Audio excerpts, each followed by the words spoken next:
से उन्होंने सेवा की और उनके बेटे का नाम था कांजी भाई। उन्होंने सेवा की, वो दुकान में रहा करते थे, दुकान का संचालन करते थे और बहुत ही श्रद्धा से श्री जी को भोजन पानी आदि प्रसाद, उनके लिए रुकने की व्यवस्था, खाने की व्यवस्था आदि सब कुछ उन्होंने कर ली। और उनसे बात करते करते वहां पर श्री जी ने ठट्टा नगर के अंदर किस प्रकार से सेठ लक्ष्मण दास और चिंतामणि जी की आत्मा की जागृति हुई, सारा घटनाक्रम को वहां पर उन्होंने बता डाला। उसको सुन करके मावजी भाई बहुत प्रसन्न होते हैं और जब रूपाबाई और राधाबाई ने श्री जी की चर्चा सुनी और वो पूरी तरह से अपना पूरा जीवन उन्होंने श्री जी के चरणों में समर्पित कर दिया। समर्पित किस लिए कर दिया? क्योंकि उन्होंने पहले बार श्री जी के मुखारविंद से चर्चा सुनी, उनको लगा कि मेरे आत्मा के खावन है, प्रियतम है और इनके सानिध्य में रहने से हमारे आत्मा की जागृति हो सकते हैं। इस भाव से उन्होंने अपना सब कुछ धाम धनी के चरणों में अर्पण कर दिया। इसलिए जब मावजी भाई चर्चा सुनते हैं, उन चर्चा को सुनकर के उनको बहुत आनंद आता है, बहुत प्रसन्नता होती है। क्योंकि धाम धनी जब परम धाम की चर्चा सुनाते हैं, अखंड ब्रजराज की चर्चा सुनाते हैं, प्रेम की बातें करते हैं और परम धाम के 25 पक्षों का वर्णन करके सुनाते हैं, तो उस चर्चा को सुनने के लिए तो इस संसार में के अंदर ब्रह्मा विष्णु महेश तरसते हैं और वही अक्षरातीत धाम धनी श्री इंद्रावती जी के धाम हृदय में विराजमान होकर के साक्षात जब वहां जाकर के प्रत्यक्ष रूप से जब चर्चा सुनाते हैं, कौन ऐसा व्यक्ति होगा जो उस चर्चा को सुन करके लाभ लेना नहीं चाहता होगा। जब गौतम बुद्ध को बोधित्व का ज्ञान हुआ, उन्होंने कभी निराकार से परे का ज्ञान नहीं दिया, केवल मानव कल्याण के लिए उन्होंने शिक्षा दी। उस ज्ञान को ग्रहण करने के लिए हजारों की संख्या उनके पीछे लगी रहती थी। फिर भी उन्होंने अपना सुख दुख, सर्दी गर्मी, भूख प्यास सब कुछ सहन करते हुए भी उन्होंने मानवता के कल्याण के लिए, धर्म की रक्षा के लिए उन्होंने अपना पूरा जीवन मानव कल्याण के लिए लगाया। उनके पास कुछ भी नहीं था, अपना सारा जीवन उन्होंने उसमें व्यतीत कर दिया। और महावीर स्वामी को देखिए, महावीर स्वामी किसी जंगल के रास्ते पर किनारे पर खड़े होकर के तपस्या कर रहे थे और किसी गांव में रहने वाले एक व्यक्ति से जिसका गाय उस मार्ग से होकर के चला गया, लेकिन वो अपने ध्यान में इतने तल्लीन थे कि रास्ते से कौन जा रहा है उनको कोई पता नहीं था। और ग्वाला ने जाकर के पूछा कि आपने मेरे गैया को जाते हुए देखा? तो महावीर स्वामी ने कुछ जवाब नहीं दिया, कुछ भी नहीं बोला, क्योंकि उनका सारा ध्यान परमात्मा के चिंतन में लगा हुआ है, परमात्मा को प्राप्त करने में लगा है। तो संसार के किसी भी कार्य में उनका ध्यान नहीं है। उनके सारे शरीर का भाव खत्म हो चुका है, उनको केवल अपने लक्ष्य में मन को केंद्रित करना है। सारा उनका ध्यान जो लक्ष्य है क्या पर है? परमात्मा के चिंतन में केंद्रित है। केवल परमात्मा को प्राप्त करना है और अपने जीवन को सफल करना है। जब उन्होंने बोला तो कुछ सुनाई नहीं पड़ा, तो ग्वाला क्या करता है, एक कील लेकर के आता उनके कान में घुसा देता है, आर पार हो जाता है, शरीर से खून निकलता है, फिर भी वो विचलित नहीं होते हैं। क्योंकि समाज को सत्य प्रदर्शन करने वाला जो व्यक्ति होता है, समाज का दुख भी और सुख दोनों उसको सहन करना पड़ता है। सुखी आ जाए तो उसको व्यक्ति भुला देता है, दुख आ जाए तो उसके पीछे जाकर के उसको मनुष्य परेशान करता है, सब कुछ करता है, लेकिन उसको सहयोग करने के लिए कोई तैयार नहीं होता। जैसे ईसा मसीह इस संसार में आए, उन्होंने सबको एक परमात्मा की भक्ति कराई। सबने कहा कि एक परमात्मा की भक्ति करोगे, एक परमात्मा की भक्ति करोगे तो तुम्हारा जीवन सफल हो जाएगा। सारे समाज को एक परमात्मा की भक्ति कराए, अंतर्गत परिणाम उनको ही सूली पर चढ़ा दिया जाता है, अंतर्गत उनको मृत्यु के घाट उतार दिया जाता है। मोहम्मद साहब इस संसार में आए, उन्होंने सबको कहा कि एक परमात्मा की भक्ति करना है, किसी देवी देवता की भक्ति नहीं करना है, सबको एक परमात्मा की भक्ति करनी चाहिए। क्योंकि हमारे वैदिक सिद्धांत ये है कि एक परमात्मा की भक्ति करने से ही मनुष्य को अखंड की मुक्ति प्राप्ति हो सकती है, क्योंकि परमात्मा एक है, परमात्मा अनेक नहीं है। उन्होंने एक परमात्मा की भक्ति का सिद्धांत सिखाया, सबको बहुदेववाद से हटा करके एक ईश्वरवाद के शरण में लेकर के आए। अंततगत उनको भी इसी तरह से समाज बहिष्कृत करता है, क्योंकि समाज कभी भी सत्य को स्वीकार नहीं करता। यदि समाज में असत्य का प्रचार कर दिया जाए तो समाज उसको स्वीकार करने के लिए तैयार है। यदि कोई साधु महात्मा आ जाए, आपको कह दे घर के दरवाजे में नींबू लटका देना है, आपके घर में संपत्ति आएगी, तो समाज उसको स्वीकार करेगा। लेकिन कोई कहेगा आपको जाकर के मेहनत करनी, पुरुषार्थ करना है, कोई उसको करने के लिए तैयार नहीं है। ये समाज की स्थिति है। यहाँ तो उस अलौकिक ब्रह्म ज्ञान की चर्चा करनी है और अलौकिक ब्रह्म ज्ञान के द्वारा सभी ब्रह्म आत्माओं की जागृति करनी है। तो भला कौन ऐसा सुंदर साथ होगा जो श्री जी के वचनों से दूर भाग सकता है। इस कारण से धीरे धीरे अब वहाँ के आस पास के जितने भी सुंदर साथ थे, जो दूर दराज के रहने वाले थे, वो सब आकर के श्री जी के चरणों में आकर के वहाँ पर रहने लगते हैं और श्री जी के मुखारविंद से चर्चा सुन करके सबको अच्छा लगता है। क्योंकि अधिकतर हमारा जो समाज है एक परमात्मा की भक्ति छोड़ करके बहुदेववाद की भक्ति में लगा हुआ है। तो श्री जी मस्तक बंदर जाकर के एक परमात्मा की भक्ति करा रहे हैं, सबको उस अखंड ब्रजरास की पहचान करा रहे हैं, सबको अक्षर से परे अक्षरातीत परब्रह्म की पहचान करा रहे हैं। आज सारा संसार जिस भागवत के पीछे पड़ा है, जिस भागवत के अंदर एक परमात्मा की भक्ति का कोई वर्णन नहीं है, वहां पर तो वृक्ष, वनस्पति, नदी, नाला, पत्थरों की जो भक्ति है, जो मनुष्य को बंधन में डालने वाला है, इतने प्रकार की जो पूजा अर्चना है जिसकी भक्ति में सारा संसार लगा हुआ है। लेकिन वेद एक परमात्मा की उपासना बताता है, कोई वेद को पढ़ना नहीं चाहता। और जो भागवत आदि जो 18 पुराण है और व्यास नाम के अलग अलग विद्वानों के द्वारा लिखे गए हैं, ऐसे पुराणों के अंदर एक तरफ से शिव जी की महिमा कही जाती है और दूसरे पुराणों में शिव जी की निंदा की जाती है। एक तरफ विष्णु की उपासना, दूसरी तरफ विष्णु की उपासना का खंडन किया जाता है। इस प्रकार से पुराणों में विरोधाभास होने से मनुष्य को वास्तविक सत्य का पहचान नहीं चल सकता। और भागवत में ऐसे ऐसे काल्पनिक वर्णन कर रखा है कि किसी के 1 करोड़ रानियां हैं और किसी के 1-1 करोड़ संतानें हैं। जितनी संख्या था आजकल इस सृष्टि के अंदर, भारतवर्ष के अंदर इतनी सृष्टि में इतनी संख्या नहीं होगी जितने पुराणों के अंदर कल्पना करके लिख रखा है। लिखने वाले ने इतना भी विचार नहीं किया कि इतनी जनसंख्या तो आज के समय पर भी नहीं होगी। इस कारण से मनुष्य के हमेशा यथार्थ सत्य को ग्रहण करना चाहिए, जो असत्य है हमेशा उसको छोड़ने के लिए तत्पर रहना चाहिए। वेद हमें सत्य मार्ग को प्रशस्त करता है और उपनिषद की वाणी हमें उस परमात्मा की भक्ति के मार्ग पर आगे बढ़ाती है। और दर्शन जो शास्त्र होते हैं वो हमें क्या करते हैं, हमें सत्य और असत्य का निरूपण करने के लिए हमें सत्य मार्ग की ओर आगे बढ़ाते हैं। हम उन सब के भटक चुके हैं और हम सब आध्यात्म मार्ग से हट करके एक परमात्मा की भक्ति छोड़ करके अन्य भक्तियों में लगे हुए हैं। तब से आज से नहीं, तब से जाकर के हिंदू समाज जो है पतन की गर्त में डूबा हुआ है। परमात्मा की भक्ति छोड़ दिया, सबने अपने निस्वरूप की पहचान को भुला दिया। मैं कौन हूँ, कहाँ से आया हूँ, शरीर और संसार को छोड़ने के पश्चात मुझे जाना क्या है और मेरे आत्मा के अनादि प्रियतम कौन है। चढ़ा करके आए, घंटी बजा करके आए, घड़ियाल बजा कर दान दक्षिणा करके आ जाए तो हमारे सारे कर्मों का जो फल है नष्ट हो जाएगा। लेकिन हमारी भारतीय संस्कृति कहती है अवश्य में भोक्तव्यम कृतम कर्म शुभाशुभ। हमने जीवन में जैसा कर्म किया है उसका फल हमें इस जीवन में अवश्य भोगना पड़ता है।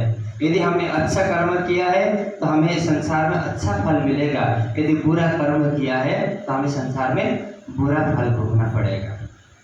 एक तो मस्तक बंदर के अंदर जहाँ पर और वहाँ पर 10-20 दिन के अंदर बहुत सारे ब्रह्म आत्माओं की जागृति हो जाती है और जब वहां पर धीरे धीरे धीरे ब्रह्मज्ञान का जब प्रकाश फैलने लगता है, तो जब श्री जी की वहां पर ख्याति होने लगती है, तो वहां पर दज्जाल शोर मचाना शुरू करता है। कोई दज्जाल कोई व्यक्ति विशेष नहीं है, हमारे चित्त के अंदर उत्पन्न होने वाली जो विचार होती है, जो वृत्तियां होती है, वही दज्जाल के रूप में कार्य करती है। जैसे हमें किसी के साथ कोई संबंध न बनाना हो, तो हमारे मन के अंदर अनेक सारी कल्पनाएं इस प्रकार से आती है ताकि हमें उससे मिलना न पड़े। इसको बोलते हैं दज्जाल का सर्प। हम बहाना बना देते हैं कि कहीं नहीं जाना हो, तो बोलते हैं घर में किसी का एक्सीडेंट हो गया, कोई बीमार हो गया, कोई बुखार चढ़ गया, इसलिए हम आज नहीं आ पाए। वो तो देखने के लिए नहीं आया, लेकिन हमने अपने आप का दज्जाल का रूप धारण कर लिया। हमने अपने विचारों को ऐसे बना दिया ताकि वो सामने वाला भी सुनकर कहे कि हाँ आपने सत्य बात कही। इसको बोलते हैं दज्जाल का स्वरूप। जो हमारे मन के अंदर एक तरफ तो हमारा मन शुभ संकल्प करता है और एक तरफ अशुभ संकल्प करता है।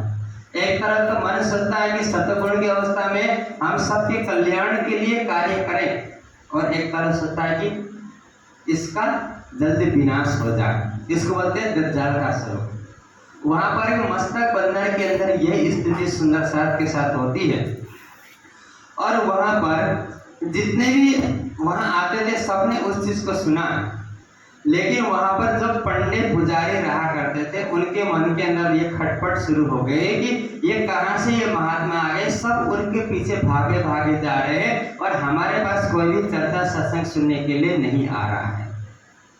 ये सबके साथ होता है। जितने मंदिर है, मस्जिद है, गुरुद्वारा है, सब में यही तो लड़ाई झगड़ा मचा रहता है। यदि एक गांव में 4 मंदिर है, तो चारों मंदिरों का जो है बटा होता है कि ये सब इस मंदिर में जाएंगे तो उस मंदिर में कोई नहीं जाएगा। यदि कोई वहां से जाएगा तो उसको उस गांव से निकाल दिया जाएगा। ये आज का समय नहीं है, वो पहले के समय से परंपरा चलती आ रही। कोई एक दूसरे की उन्नति कोई भी सहन करना नहीं चाहता है। सब अपनी उन्नति चाहते हैं, लेकिन दूसरे की उन्नति कोई नहीं चाहता है। इसलिए यहाँ पर जितने भी जो दज्जाल के स्वरूप धारण करके बैठे हुए थे, और जब परमात्मा के प्रेम, ज्ञान, भक्ति से जो रहित, जिनको परमात्मा से कोई मतलब नहीं है, ऐसे व्यक्ति वहाँ पर अब खटपट मचाना शुरू कर देते हैं, लड़ाई झगड़ा का एक वातावरण शुरू कर देते हैं। और इस कारण से वहाँ पर चर्चा कीर्तन होती है। वहाँ पर बहुत सारे सुंदर इकट्ठा होकर के वाणी का गायन करते हैं, श्री जी की सेवा करते हैं, और धन के अतिरिक्त, प्रियतम अक्षरातीत के अतिरिक्त वहाँ पर कोई चिंतन मनन नहीं होता है। केवल राज्य की ही याद की जाती है और राज्य के ही वाणी को यहाँ पर गायन किया जाता है। और वहाँ पर जो कीर्तन होते हैं वो नए नए कीर्तन होते हैं जिसको गायन किया जाता है। तो वहाँ पर अक्षरातीत धन धनी की कृपा से एक कीर्तन की वाणी अवतरित होती है। जो कीर्तन की वाणी इस प्रकार से है, रेहो दुनिया बावरी खोवत जन्म गवार, मदमाती माया की झांकी सुनत नहीं पुकार। कहने का तात्पर्य क्या है? ये सारा संसार जो है क्या हो चुका है, भौतिक सुखों के पीछे भाग रहा है। मुझे अधिक से अधिक धन संपत्ति मिले, मुझे अधिक से अधिक सुख मिले, इसी के पीछे सारा मानव पड़ा हुआ है। कोई भी उस परमात्मा को जानना नहीं चाहता है। संसार में यदि आप 100 व्यक्ति से जाकर के मिलेंगे, तो 100 में से कोई 1-2 व्यक्ति ऐसा होगा जो कहेगा कि मुझे परमात्मा को प्राप्त करना है।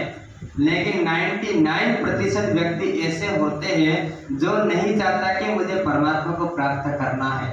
सब यही सोचते हैं कि मुझे धन संपत्ति मिल जाए, मुझे अच्छी पत्नी मिल जाए, घर में अच्छी संतान आ जाए, मेरा घर बंगला बड़ा हो जाए। सब यही चाहते हैं, इसके अलावा कोई नहीं चाहते। इसलिए तातम भी कहती है, मेरी मेरी करकर दुनी जात है, बोझ ब्रह्मांड सिर लेवे, पाऊ पलक को नहीं भरोसा, तो भी सिर सर्जन को न देवे। कोई अपना सिर अक्षरातीत धमधनी के चरणों में जाकर के नतमस्तक होना नहीं चाहता। सब अपने सिर को ऊंचा करके संसार के धन दौलत मान प्रतिष्ठा को प्राप्त करना चाहते हैं। कोई भी राज्य को प्राप्त करना नहीं चाहता है, कोई भी परमात्मा को प्राप्त करना नहीं चाहता है। इसीलिए इस कीर्तन का भाव है होवत जन्म गवार। इसी प्रकार सारा मनुष्य जीवन होता जा रहा है, नष्ट होता जा रहा है।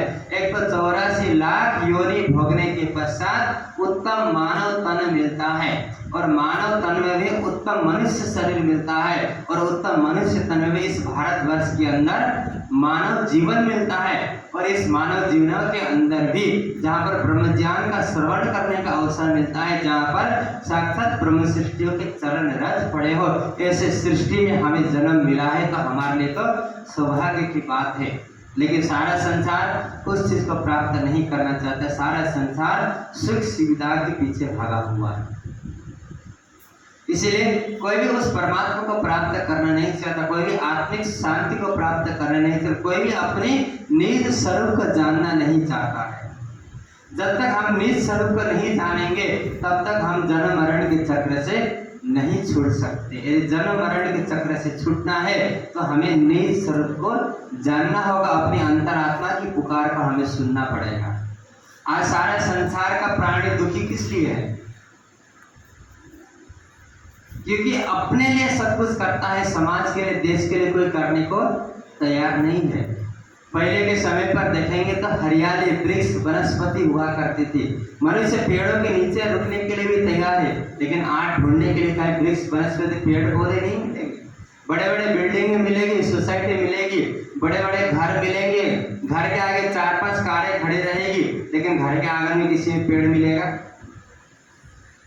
तो मनुष्य संसार में दुखी नहीं रहेगा तो सुखी कहाँ से रहेगा?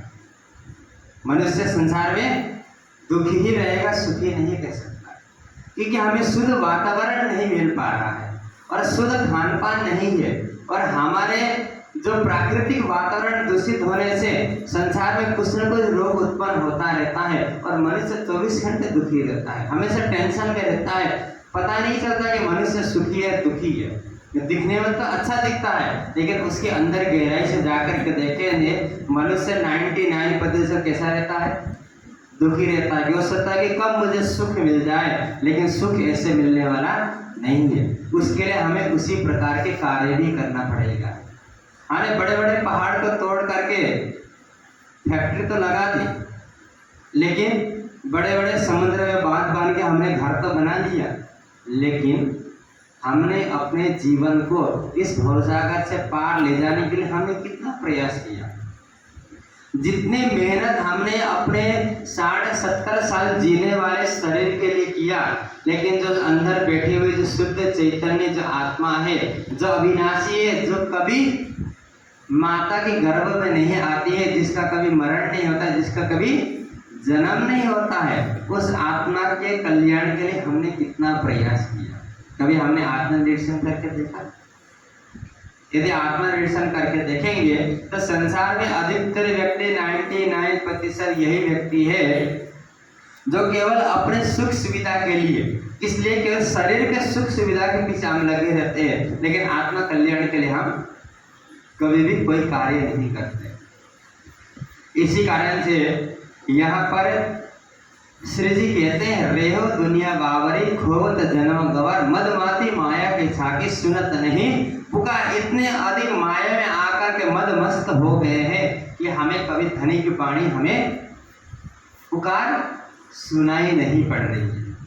यदि सुनाई पड़ रही होती तो इतने 400 सालों से हमारी आत्मा इस संसार में भटक रही है, तो इतना समय संसार में भटकने की आवश्यकता नहीं थी। हम एक कान से सुनते और दूसरे कान से उसको भुला देते हैं, लेकिन उसको हम व्यवहार में लेकर के नहीं आते, रेहनी पर लेकर के नहीं आते। जिस दिन हमने वाणी के एक एक शब्द को रेहनी पर ढालना शुरू कर दिया, तो उसी दिन से हमारे जो आध्यात्मिक जो मार्ग है, उन्नति का जो मार्ग है, वो प्रशस्त हो जाता है। इसलिए वाणी कहती है, अब समय आया रहने का, कोल फैले हाथ। कल कहने का नहीं है, कल सुनने का नहीं है, जो हमने सुना है उसको हम आचरण में लेकर के आने का समय है। इसीलिए हमारे शास्त्रों के अंदर 4 प्रकार की बातें कही गई है। एक तो श्रवण, एक मनन, एक निधिध्यासन और एक साक्षात्कार। ये 4 पद्धति से आत्मा कल्याण हो सकती है। पहले है श्रवण, एकाग्र चित्त होकर के किसी भी विषय को सुनना। उसको बोलते हैं श्रवण करना। दूसरा है मनन, जो जिसको हमने सुना, केवल यहाँ सुनना नहीं है, अपने घर में जाकर के उसका मनन करना, ये बात सही है या नहीं है, वो हमारे आत्मा कल्याण के लिए है या नहीं है, या तो बेकार में बोला जा रहा है या हमारे किसी काम का नहीं था, या तो हमने निमंत्रण दे दिया, हम आकर के बैठ गए, हमारा मन नहीं था। ये सभी तो होता है कभी कभी, हमारा मन तो आने का बिल्कुल नहीं है, लेकिन अब कार्ड पहुंचा है तो क्या करें, जाना पड़ेगा, आप तो आए नहीं थे।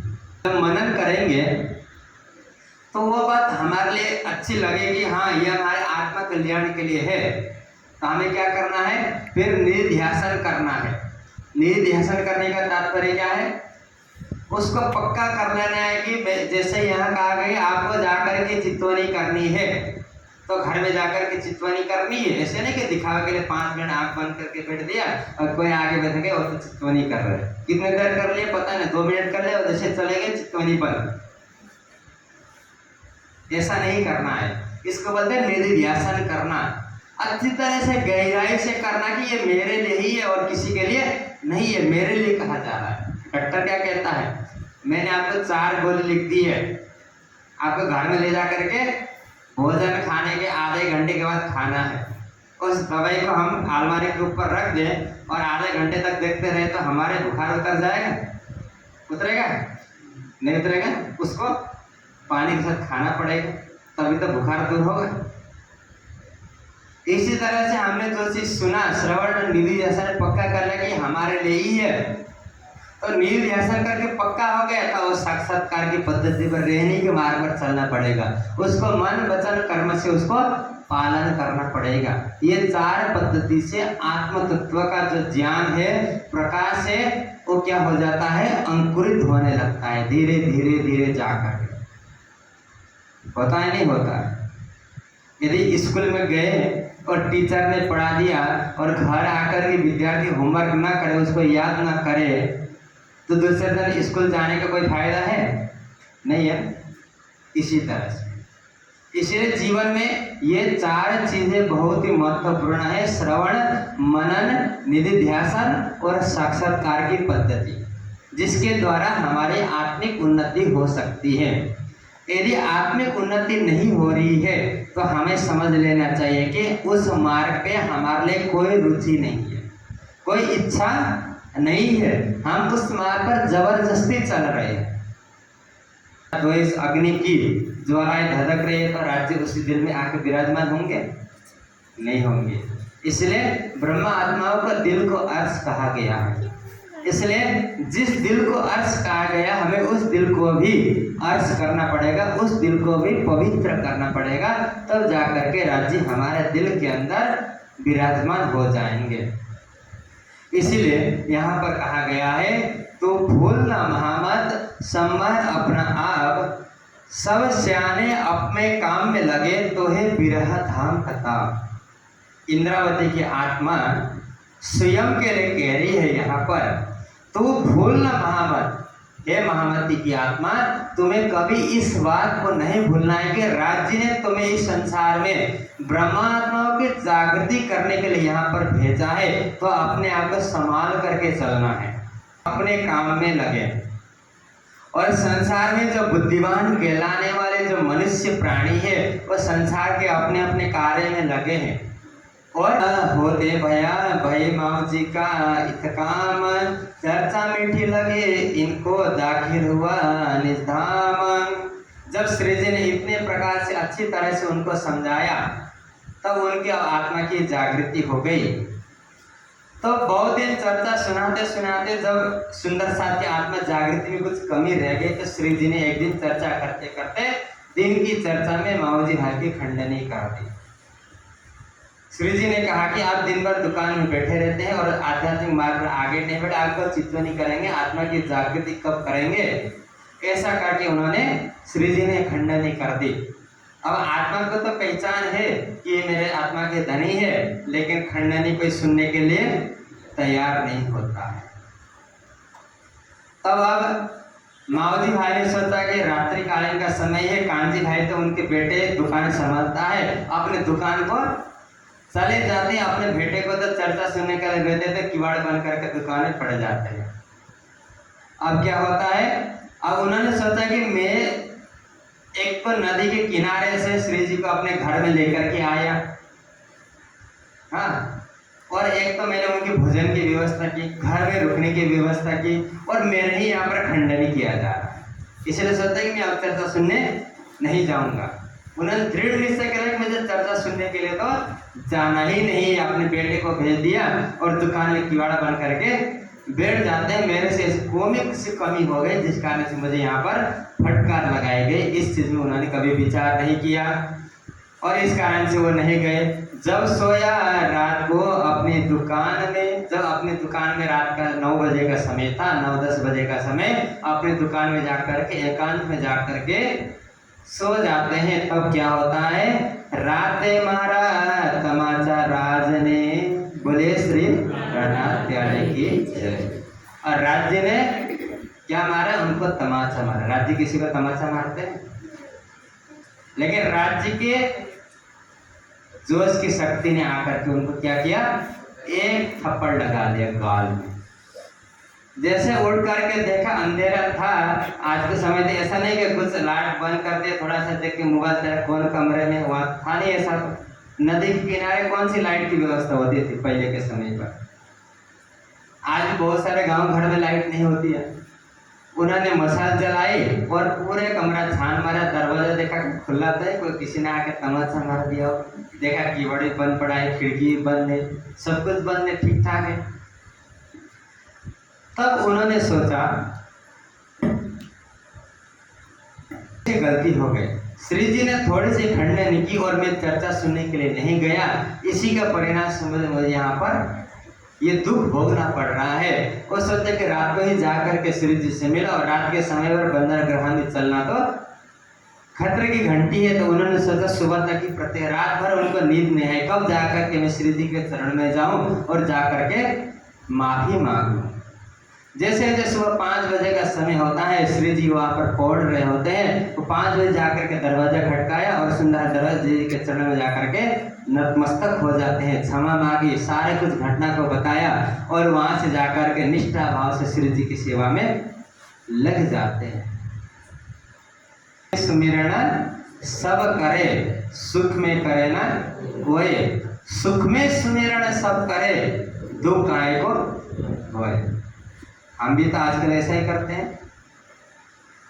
घर में जब सुख साधन संपन्न हो तो हम राज्य को याद करते हैं, नहीं करते। सुबह उठ लिया, नहा लिया, 2 अगरबत्ती जला कर घुमा दिया, खिड़की में टांग दिया, अपने काम में निकल गए। रात को आए, फिर वही कार्य किया।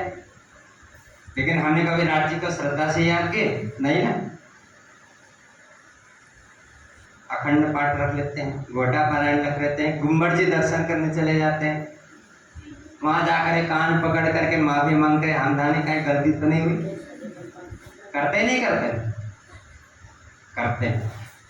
जब दुख आया तो हमें राज्य याद आए, जब सुख था तो राज्य याद आ रहे थे, नहीं आ रहे। इसीलिए जब सुख में सुमिरन का सब करे, यदि सुख के घड़ी में भी जैसे दुख के स्थिति पर हम राज्य को याद कर रहे हैं, यदि इसी स्थिति पर यदि सुख के घड़ी में भी यदि हम राज्य को याद करें तो दुख तो जीवन में आना ही नहीं है।